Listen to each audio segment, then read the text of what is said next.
Фондация Конрад Аденауер е германска политическа фондация, изповядваща християн-демократическите ценности. Тя работи от 65 години за мир, либерална демокрация, правова държава, правата на човека и социално пазарно стопанство. Седалището и академията на фондацията се намират в Берлин.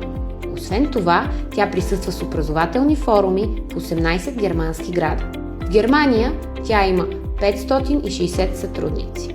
Фондация Конрад Аденауер има също така дългогодишен международен опит. Тя работи в 120 страни и има 107 бюра в чужбина на всички континенти с общо 737 сътрудници. Фондацията открива бюрото в България през 1994 година и от тогава е осъществила многобройни проекти с партньори в страната. В момента бюрото се ръководи от Thorsten Geissler, който казва: "С нашите български партньори и приятели ни свързват дълго и основано на взаимно доверие сътрудничество. Заедно работим за укрепване на сътрудничеството в рамките на Европейския съюз и НАТО, за западните ценности, върху които са изградени тези два съюза. Свободата, демокрацията и правовата държава са ориентир за нашите действия и в България. Ние с удоволствие работим в тази страна, която е постигнала толкова много след промяната през 1989 година."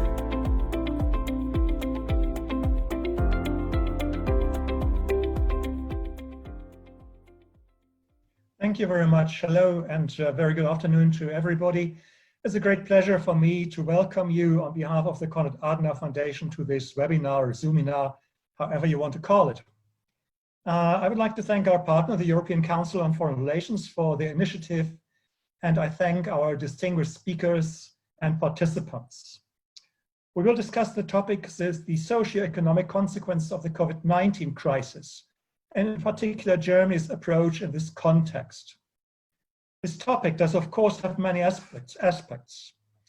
As we have an expert who will take the virtual floor today, I welcome Mrs. Jana Puglierin. I will confine myself to a few remarks. Most of us will in the first place think about the economy. Like any other country, Germany's economy has been hit hard by the crisis, especially as it is export-driven. Companies ran out of orders, workers ran out of work, tourism and traveling came to a halt. Hotels, restaurants and shops had to close temporarily. Also, the German government made use of classic instruments to mitigate the crisis. Credits and subsidies to companies that are competitive and have a working business model to prevent them from collapsing and to avoid mass unemployment.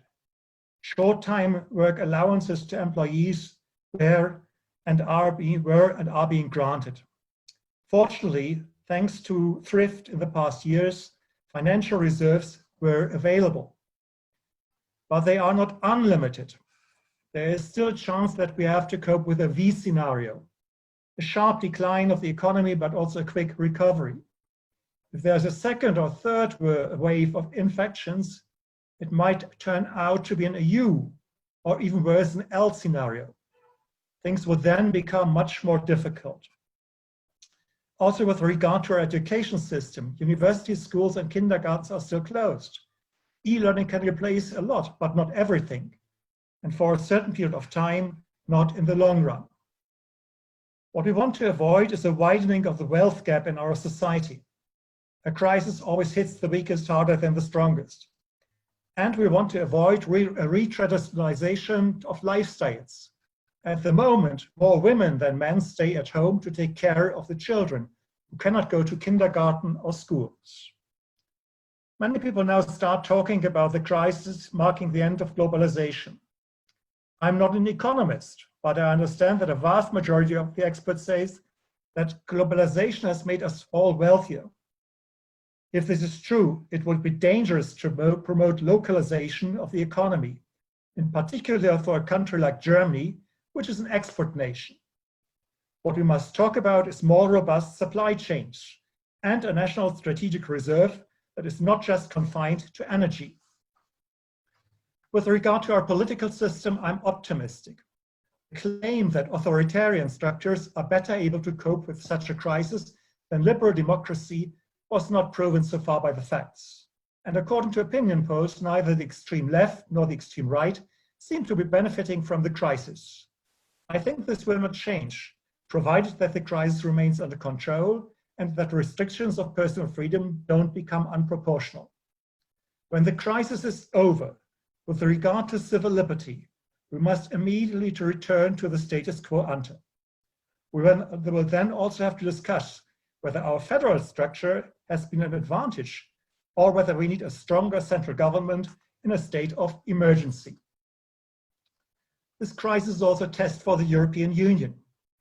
Germany will not give up its commitment to financial stability and solidity, but we also need European solidarity and cohesion.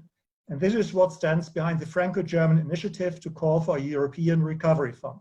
Today, the European Commission has come up with an even more ambitious proposal.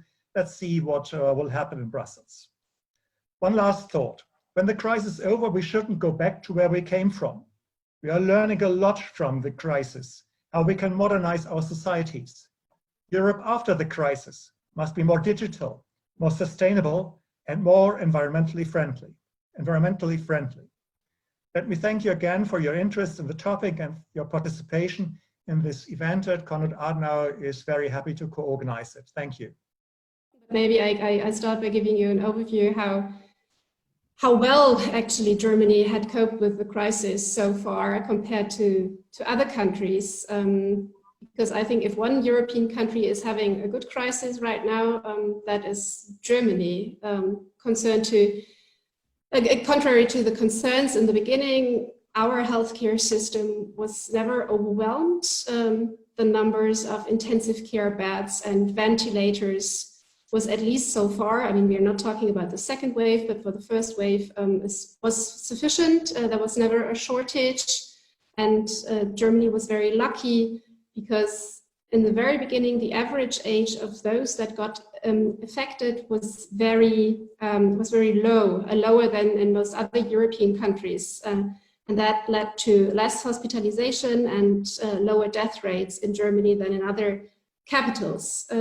So we had some time to prepare and to expand our intensive care capacities, to flatten the curve and to listen to people like Christian Drosten.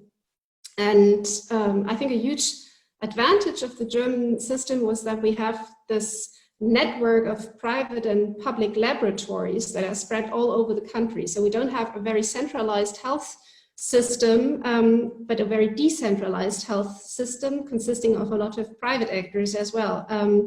And that allowed Germany quick and early and extensive testing. And I think that made all the difference. Also, Germany has, I think, a good crisis, and that brings me to the economic aspect because of the 10 years of economic growth and a record budget surplus that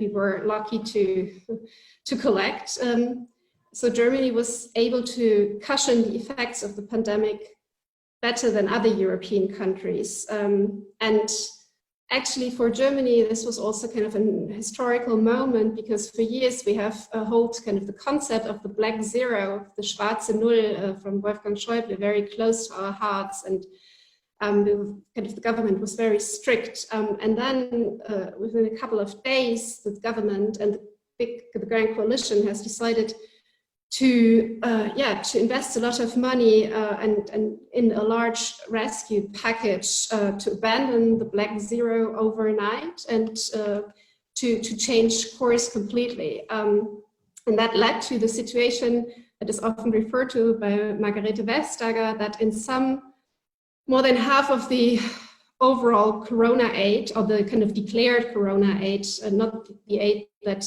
is already spent, but the available aid is kind of about 50% of all the available aid in Europe goes to Germany. And that is a huge imbalance in Europe. But that also shows you kind of how much money the German government makes available for Germans. When it comes to the political developments in Germany, I think it's a bit cynical, but there is clearly a winner of the crisis, and that is our Chancellor, Angela Merkel. She is the big winner of the Corona crisis because before the crisis started, in the beginning of the year and for a couple of months, a lot of people considered her to be a lame duck. A lot of people thought that the greatest favor she could do to her country was to leave, maybe early, and to make way for one of her possible successors.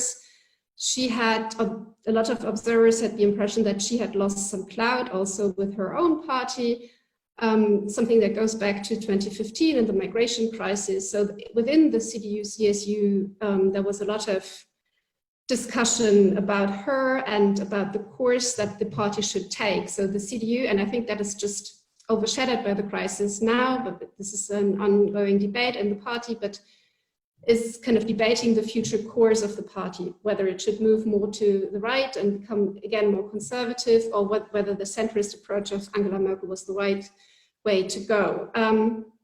And yeah, throughout the kind of migration crisis from 2015, there was also some backlash in the German population, or massive critique.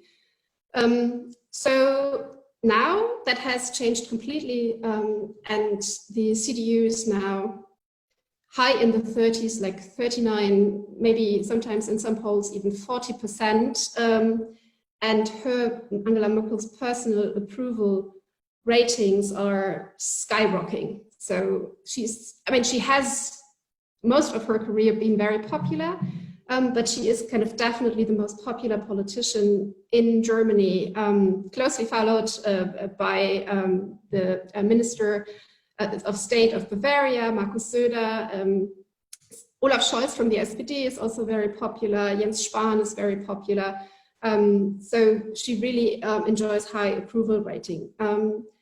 There have been polls in Germany lately, not only kind of showing that the CDU is at 40%, but also that a huge majority of the German population is happy with the measures that the government has taken. An overwhelming percentage thinks 66% are happy with the measures as they are. And 15% think they should have been harder, but only 16% think that everything was exaggerated and criticize the government for not for having done kind of too much. And interestingly, so more than 80% of the Germans are happy and feel that they are in good hands, and these 16% that don't are overwhelmingly coming from the right-wing Alternative for Germany. So this is the one party that clearly stands out as the only one that has not supported the measures of the government and that has been outspokenly critical about Merkel. I mean, there is some criticism from other parties as well, but there is a distinct difference. And the kind of people that sympathize with the Alternative für Deutschland, the AfD, differ from the majority of the Germans. And also, these people are also now largely involved in the protests that are going on in Germany, and where you might have kind of seen some pictures in the media. We have Corona protests regularly in big cities. The few thousand people go there, so it's not a massive protest, but they are very visible and very loud. And these protests are covered widely by the media because there is a certain sensitivity in Germany, because this is also how kind of the protests in 2015 have started with the Pegida movement in the former German East, in the city of Dresden. So many politicians in Germany have expressed a fear that they are afraid that kind of this consensus behind the government and this huge support, that there might be a tipping point one day and that this crumbles. But so far it hasn't. So, and also when you look at polls and people are asked whether they support the protests, again, over 80% don't, and don't kind of sympathize with these people. So we have something like a rally around the flag syndrome in Germany. And it's very interesting because this grand coalition, ever since it started, it stumbled from one catastrophe to the other. So there was a lot of infighting going on in the very beginning between Seehofer and Merkel, then within the SPD. But this has kind of given not only new momentum to Merkel, but also new momentum to the grand coalition. And they are really working well together right now. But for sure, the AfD has made kind of the Corona crisis their new topic.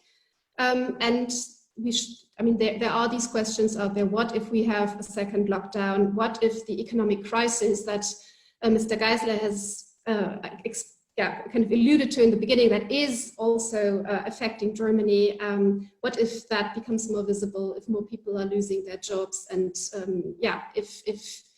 if the situation worsens, how big is the potential of frustration in Germany? So far, people are still quite optimistic, also in polls, also interesting, not about the general economic situation in Germany, but about their own personal economic situation. They are very positive about this.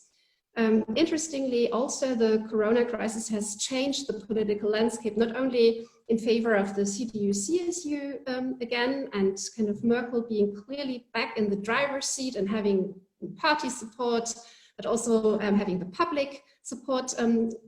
Also because kind of this race for her succession, this race for the new party leadership is wide open again, which is very interesting because right before the crisis, there was a certain, I don't know, it was not a consensus, but there was a certain wild guess that Armin Laschet, Minister of State of North Rhine-Westphalia, had kind of high chances to become Merkel's successor, because his kind of the party from North Rhine-Westphalia was behind him, and so that would have been my best guess, in the beginning of the year. Now it's completely open. There's a new dynamic. Armin Laschet was very visible during the crisis, but also very much under critique because he was advocating for easing the lockdown early on and for keeping borders open. Then we have Markus Söder, who is part of the CSU as Minister of State of Bavaria, who is super popular with the Germans right now, who gained a lot of clout, who successfully managed the crisis and who positioned himself as kind of a leader, a real leader. And people started speculating whether Markus Söder could have kind of developed any ambition to become the first CSU chancellor Germany ever had. I think this is still a big shot, but not entirely implausible. Jens Spahn, our health minister, was initially also one of the candidates, then decided to back the candidacy of Armin Laschet. But since he is now also very popular and managed to position himself well, I talked to some MPs in the Christian Democratic Party who speculated that Spahn might reconsider his choice. And Friedrich Merz, who was kind of the secret weapon of the conservative wing of the CDU, is the victim of the crisis. He lost visibility, and his cause is not really widely shared anymore. So there is a new dynamic, and it's interesting.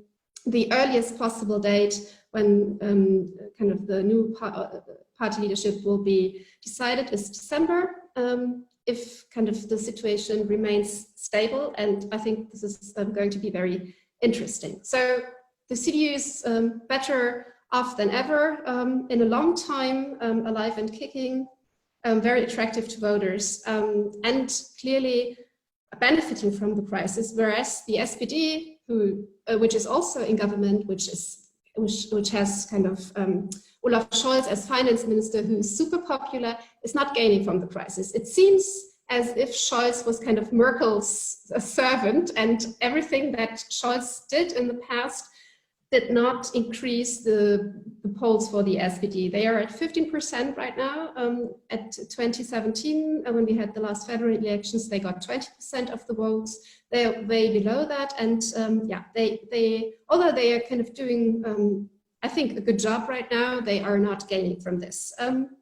Despite Olaf Scholz, who personally gets a lot of credit, but who's not kind of helping his party here.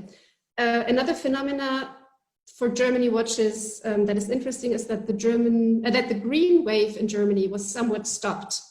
So before the crisis, there were some polls that had the Greens and the CDU, CSU nearly at eye level, and people started to speculate whether we would have a green chancellor like Robert Habeck and kind of the Conservatives being the junior partner in a black-green coalition. And now the Greens are around 15% as well. They are kind of at the same level as the SPD.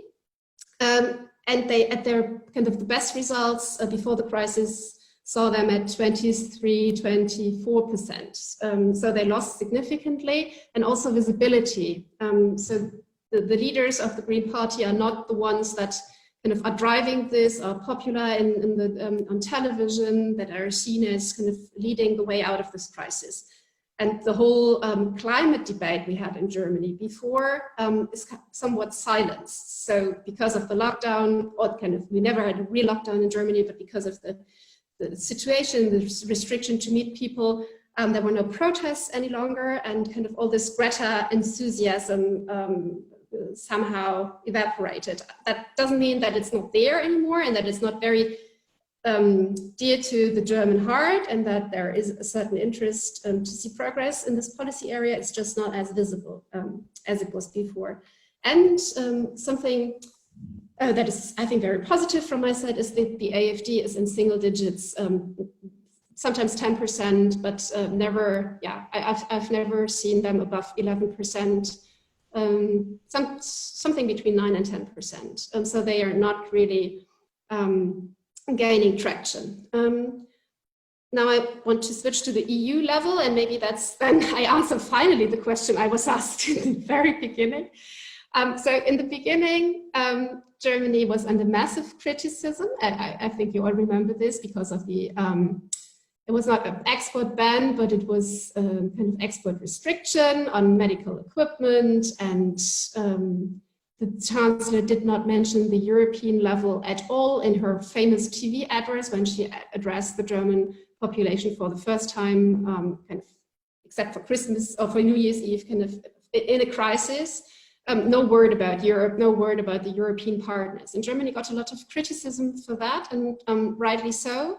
It was seen as not showing enough solidarity. And then I think Berlin realized that this was not, that they are not really, that this was not really sustainable, and that they did not look good to their European partners. And then the whole debate about the Corona bonds started, and that was even worse for Germany, because then kind of the Italians made this a test case for solidarity. So there was this famous European Council when Germany was Merkel herself was very much pushed into a corner by Pedro Sanchez and Conte, because they said, failed to sympathize and failed to grasp the magnitude of the situation and to understand that something bold needed to be done. And then we had also in the CDU-CSU a huge debate about this Corona bond issue, and it was a very toxic debate. And it reminded everybody very much of the early days of the Eurozone crisis. But then, the accusation was that Germany was paying lip service to solidarity, but doing basically, as in the Eurozone crisis, kind of having the same old technocratic Okay, but now this is some kind of compromise between the two camps, let's say. But the interesting thing here, in grants, 250. Yeah, the interesting thing here is that people consider this a U-turn of Merkel, and I think it isn't that much if you compare. I think the turning point was much before, because already Germany was very much behind the the compromise that was found in the Eurogroup, and Germany already made a lot of concessions by supporting access to loans to loans from the ESM without conditionality, by supporting the ECB, and already afterwards, I mean, there was a close, Scholz and Le Maire were closely working together. Merkel said early on that a bigger European budget was needed right after this summit, and she, in press conferences back then, hinted at the possibility to, that 500 billion euro was not enough, that there needed more to come, and that, so she prepared the ground, she prepared her own party, and she really managed to find a solution. So she, we had a discussion yesterday with a German MP also, who told us about the atmosphere in the CDU. And she really managed to get the large part of the CSU on board for this Franco-German proposal. So there is now a huge compromise in Germany amongst also the conservatives that this is the right way to go. We see it, the Germans, it was sold, and I think the conservatives see it as a one-off kind of measure, that it's not paving the way for a transfer union, that this is an emergency situation, that this is a bold move that is required, that this is not the mutualization of debt. Yeah, and that's what, and I mean, this plan that was originally thought through by Olaf Scholz was then sold to Merkel. Merkel bought it, was easily convinced, embraced it, and pushed it forward. I think also because of the ECB ruling of the German Constitutional Court, which made it pretty difficult for Germany to continue along the old lines. Thank you very much for the time being. Let me give the virtual floor to Mr. Ivaylo Kalfin to share his thoughts on the European perspective and German perspective, of course, on this strange situation which we are in. Okay, thank you, Asen. And I just want to point three things that are very much related to what we have heard today from the President of the European Commission, and more or less what are the challenges and what we could expect. First, what we have been witnessing in the last 2 months, this is a very unique symmetric shock on the European Union and European economy, which is going to have asymmetric consequences in the different member states. What Jana mentioned about Germany, unfortunately, cannot be said about many of the other European member states. I mean, we have seen the very dangerous cases, I mean, in terms of the health sector in Spain, in Italy. Unlike Germany, they had to spend lots of initial funds into the health system in order to increase the capacity and eventually being able to deal with that. That reduced their capacity to soften the economic effect and the social effect. If we have seen that Germany, for example, used half of the overall European state aid that was allowed by the Commission, this is because Germany had the funds available for that. But many other European Union countries didn't have these funds. I mean, and what we expect is that we are going to end the year with deficits in the budget amounting to nearly 10%, even for some countries. For Italy, the European Commission provisions are to go beyond 11% of the deficit. By the way, Germany also is expected to have 6.5% deficit, which is in a very long time precedent for this economy. Now, what can be done in order to soften these asymmetric effects of the virus that are going to stretch, I'm afraid, over the years? The first reaction, I think, of the member states and the Commission, of course, we could be more critical, but I think they were right. I mean, the Commission allowed the spending of every euro which was available and lifted all the restrictions on government spending and state aid that allowed the countries practically to soften the effect of the crisis. But now we come to the third phase. I mean, if the first was the help for the health sector where needed, the second was the softening of the immediate effects of the lockdown of the economy.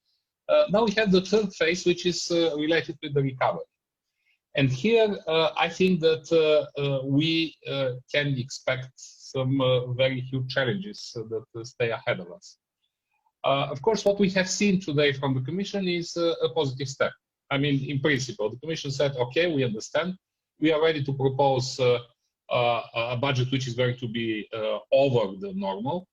By the way, the budget proper, the MFF, is not bigger than what was discussed in February. I mean, the multi-annual financial framework, which was proposed by Charles Michel and which was rejected both by the Council and the Parliament. Now we have the same amount, 1.1 trillion for the budget. But additionally, the Commission said that we are going to have this additional recovery fund, which is very much based on the Franco-German proposal. And here we have to see what is the logic behind this. There will be grants, of course, which is going to be 2/3 of this fund, and there will be loans for the member states. Challenge number one is that for the first time, the Commission is taking such a huge grant guaranteed by the budget of the European Union, which is, I would say, on the limit of the treaty, because the treaty says that the budget cannot have a deficit. But once you take such an enormous guarantee with the budget, then the risk for deficit is very apparent. Again, this is very much on the limit of what we have in the treaty for the functioning of the European Union. Second challenge is that the Commission is converting loans into grants. I mean, 500 billion are going to be taken from the Commission. Again, this is going to be a long-term debt, but then distributed as grants to the member states, which means that, and this was the discussion today in the European Parliament, somebody has to pay the bill at the end. Of course, when we speak about a 30 years maturity or over 30 years maturity, somebody might say this is too far. But if the solution is not clear now, this is going to be a burden on the European debate for the next decades. So where the money is going to come from has to be clear from now. Is it going to be with increased contributions of the member states? Or I think it's much better, and the President of the Commission mentioned this, but she was not very resolute on that, the creation of new own resources, I mean, including carbon tax, including digital tax, etc., that are going to be destined in order to repay this loan. And I think this makes economic sense. But again, we are going to see among the member states, usually in the Council, they are really very reluctant to agree with that. Challenge number three. We have seen a table, of course, this is still to be discussed, eventually how the money is going to be distributed, how much each country, each member state is going to receive. And I see a table, for example, that Bulgaria might expect something like 12 billion out of this fund. This is lots of money for Bulgaria. And I would put the question for the absorption capacity. When you have a basket of money, a bulk of money somewhere, part of it is grants, then I think it's very dangerous that this money goes not in the direction which is most needed. So I would say that there should be very clear parameters how the results of this fund are going to be and the efficiency of this fund is going to be afterwards measured. Because just to say we have allocated 12 billion in addition to Bulgaria, I would say what is the effect that we expect against this money. So this is going to be another challenge.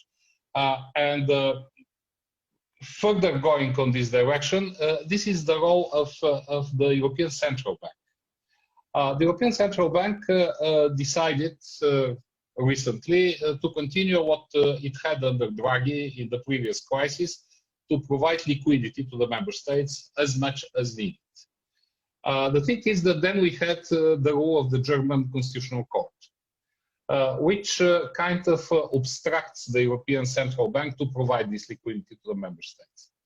Again, there are a number of question marks how this is going to continue.